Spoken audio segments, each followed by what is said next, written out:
نيجي بقى للعيبه والصفقات اللي المفروض الزمالك خلص معاهم او بيتكلم معاهم. اول حاجه بقى هنبتدي بيها هم المعارين من نادي الزمالك، لعيبه على ذمه نادي الزمالك لكن معارين لانديه تانية. المفروض ان اللجنه الفنيه في الزمالك بقياده الكابتن احمد حسام ميدو ابلغت الثلاثي المعار بالعوده في الموسم الجديد، اللي هم مين؟ محمود علاء طبعا اللي متألق مع الاتحاد السكندري، ويوسف اوباما اللي مولع الدنيا في السعوديه، وحمدي علاء نص ملعب البنك اللي عامل اداء اكتر من رائع. وانا عارف ان في ناس ممكن تقول لك محمود علاء تاني ويوسف اوباما تاني والكلام ده، لكن اكيد لما شفتوا رؤى وشفتوا دونجا وشفتوا اللعيبه اللي بتلعب دلوقتي اكيد اتمنيتوا ان اوباما يبقى موجود هو محمود علاء. فالمفروض ان ده الثلاثي اللي اتبعت له رسمي ان هم هيجوا في الموسم القادم. نيجي بقى للوافدين الجدد او الصفقات اللي المفروض هيعملها الزمالك في موسم الانتقالات القادم. نبدأ الأول بالأجانب أو اللعيبة اللي خارج مصر. في رباعي معروض على أسوريو من إدارة الزمالك عشان يختار منهم 2، وأول واحد من الأفارقة المعروضين على أسوريو هو رانجا شافافايرو، وهو لاعب جنوب أفريقي ولاعب مميز جدا ومميز بإنه هداف، وكان طبعا مقدم مستوى عالي قوي قوي قوي في الكونفدرالية، وكان واحد من اللعيبة المميزة اللي ظهرت بشكل كويس قوي. اللاعب اللي بعد كده هو كلالا مايلي، لعيب مهاجم بمعنى الكلمة، مهاجم مرعب بيقدر يسجل هدف من ربع فرصة، ومن وجهة نظري ان هو لعيب يليق بتيشيرت نادي الزمالك. نيجي بعد كده بقى للاعب الاتحاد الجزائري ايمن محيوس، واللاعب ده كان تم عرضه على الزمالك من احد الوكلاء، وفي اعجاب شديد من قبل نادي الزمالك بامكانياته الفنية، واللاعب قريب جدا من التعاقد مع الزمالك وارتدائه تيشيرت نادي الزمالك. عندنا بعد كده المهاجم الكونغولي مكابي ليلي بو، وهو طبعا لاعب من اللعيبه المميزه جدا وصاحب هدف فوز الهلال السوداني على النادي الاهلي في لقاء الذهاب في دوري مجموعات دوري ابطال افريقيا السنه دي. وبالفعل نادي الزمالك كان دخل في مفاوضات معاه ومع النادي، لكن نادي الهلال السوداني حط شرط انتقاله مبلغ 3 مليون دولار، وطبعا ده رقم كبير قوي ومبالغ فيه جدا، وهو ده اللي عطل المفاوضات، لكن محدش يعرف بكره فيه ايه وايه اللي ممكن يحصل. نيجي بعد كده بقى للمحترفين لكن بيلعبوا داخل الدوري المصري، واول الاسماء اللي معانا النهارده واقرب الناس لنادي الزمالك هو الياس الجلاصي، اللاعب التونسي طبعا اللي ظهر بشكل كويس جدا جدا الموسم ده مع المصري البورسعيدي وفنياته عاليه قوي، وهو ده اللي خلى نادي الزمالك ان هو يبص عليه وان هو يدخل في مفاوضات قريبه جدا جدا جدا من الانتهاء، وفي تقدر تقول في الرتوش الاخيره يعني، واللاعب مرحب جدا بالانتقال لنادي الزمالك. نيجي بعد كده بقى لمحمد الشيبي باك اليمين لبيراميدز، واكتر ما بيميز الشيبي بصراحه هو حميته على الفوز وروحه في الملعب، طبعا زائد اداؤه وفنياته، وطبعا ده ظهر بشكل واضح جدا في نهائي الكاس امام النادي الاهلي،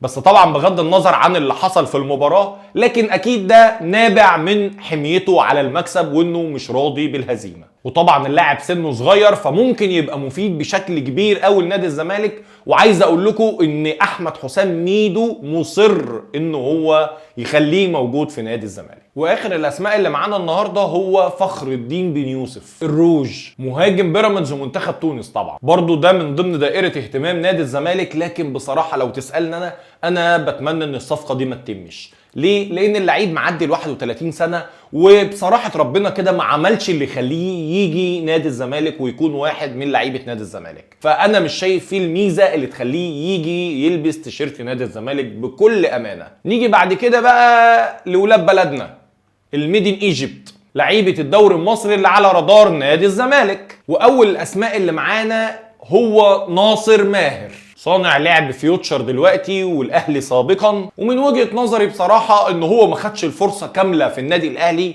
عشان يقدر يثبت امكانياته ويقدر يثبت ان هو جدير بتيشيرت النادي الاهلي، لكن على اي حال هو دلوقتي على اعتاب نادي الزمالك، والزمالك كان بدأ الكلام معاه من الانتقالات الشتوية اللي فاتت، وانا بصراحة شايفه من الناس اللي ممكن تيجي تفيد نادي الزمالك جدا، لانه سنه صغير وبيقدر يلعب في اكتر من مركز، يعني بيلعب صانع لعب، ممكن يلعب وينج، ممكن يلعب مهاجم تاني، فعنده اكتر من حل ممكن تستفاد بيه جوه نادي الزمالك. نيجي بعد كده بقى لابراهيم عادل، لاعب بيراميدز الحالي ونجم المنتخب الاولمبي ومن ابرز المواهب اللي ظهرت في الفتره اللي فاتت. مفيش شك طبعا ان ابراهيم عادل بيقدم مستوى محترم جدا، وده اللي خلاه قريب جدا من الاحتراف، وده برضو اللي حرك نادي الزمالك وخلاه ان هو يقاتل في المفاوضات مع بيراميدز عشان يقدر ان هو يحصل على خدمات ابراهيم عادل داخل نادي الزمالك. وطبعا لو هتسالني عن رايي، اكيد بتمنى جدا جدا ان هو يجي لعيب فيه مميزات كتيره جدا. اولا تقريبا بيلعب في كل المراكز، ممكن يلعب صانع لعب، ممكن يلعب مهاجم، ممكن يلعب وينج،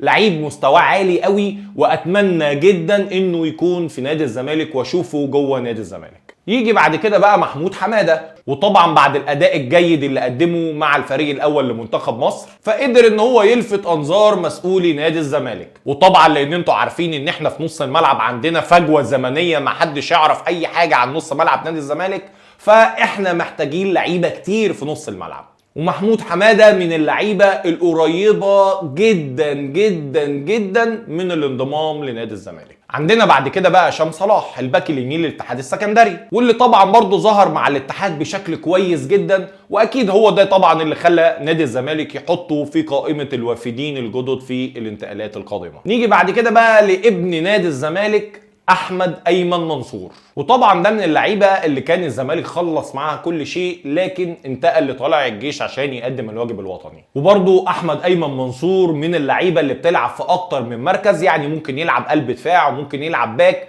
عنده اكتر من افاده لنادي الزمالك. ده غير طبعا ان هو واحد من ابناء نادي الزمالك وابن واحد من نجوم نادي الزمالك، فاعتقد الموضوع تقريبا خلصان. نيجي بعد كده بقى لنجم الدراويش باهر المحمدي. باهر المحمدي مدافع النادي الاسماعيلي يقترب من نادي الزمالك طبعا لانه تقريبا من احسن المدافعين الموجودين في الوقت الحالي طبعا خارج الاهلي والزمالك، وده اللي خلى الزمالك يفكر فيه بشكل كبير. وعارف طبعا ان في ناس كتير جدا هتقول لك ان النادي الاسماعيلي طبعا من الصعب ان هو يفرط فيه، اكيد ده شيء مفروغ منه، لكن برضو النادي الاسماعيلي في الوقت الحالي محتاج لفلوس، فاعتقد لو اتدفع فيه رقم يناسب امكانيات باهر المحمدي ما اعتقدش ان النادي الاسماعيلي ممكن يرفض. واخر اسمين او 2 لعيبه موجودين معانا دلوقتي هنتكلم عنهم، هما 2 من لعيبه النادي الاهلي موجودين في النادي الاهلي في الوقت الحالي، لكن طبعا بعد ما عرفنا ان النادي الاهلي قريب جدا في الاستغناء عنهم فاكيد دخلوا دايره اهتمام نادي الزمالك، وفي منهم اللي بدأ الكلام معاه. واول اسم منهم هو ايمن اشرف. ايمن اشرف مدافع النادي الاهلي الحالي وواحد من نجوم النادي الاهلي بلا شك،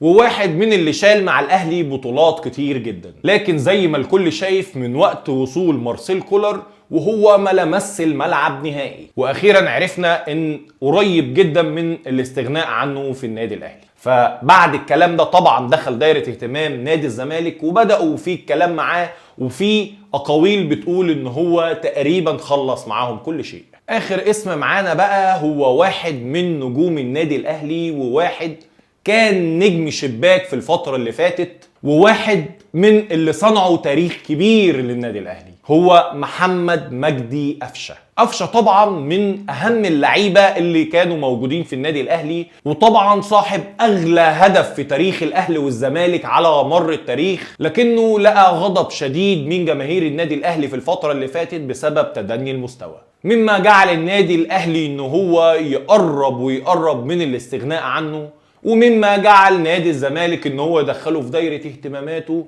لكن حتى الان اللاعب بيفضل الاحتراف للخليج، وبيقول ان هو عنده عرض في السعوديه، لكن ده الكلام الحالي، بكره فيه ايه الله اعلم. ومادام كملت معايا بقى لنهايه الحلقه، يا ريت تدوس لايك وتكتب لي في كومنت مين اللعيب اللي انت فعلا تتمنى ان هو يكون موجود في نادي الزمالك، ومين اللعيب اللي انت تتمنى انه ما يكونش موجود في نادي الزمالك. ولو عندك حد تاني بره اللي انا قلتهم دول يا ريت تكتبوا لي في كومنت. سلام.